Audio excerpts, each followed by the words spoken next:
J'ai déjà entendu plusieurs fois dans mon cabinet des parents me dire: «Ah oui, les tics, c'est un petit peu comme des tocs».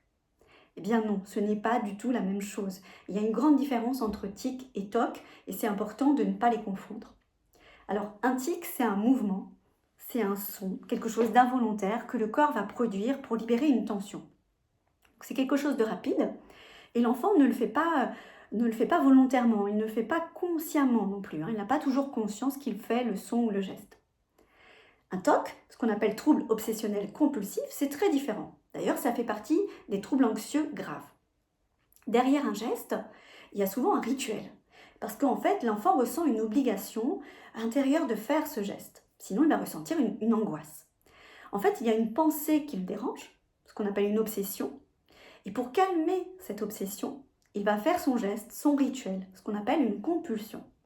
Donc, par exemple, il va faire, refaire, et re-refaire son cartable un certain nombre de fois, ou il va se laver très fréquemment les mains par peur des microbes. Un TOC, souvent, c'est lié à une peur, à une angoisse, et il y a un besoin de se rassurer, ce qui n'est pas du tout le cas dans le tic anxieux bénin, dans le tic nerveux. Un enfant qui a des tics, il ne pense pas à le faire, c'est pas conscient.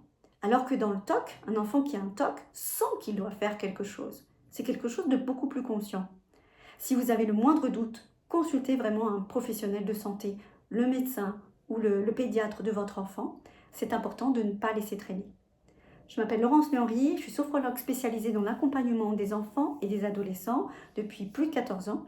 Et si vous avez envie d'en savoir un petit peu plus sur les tics anxieux bénins, sur les TOC, je vous invite à découvrir mon livre L'instant sophrologie.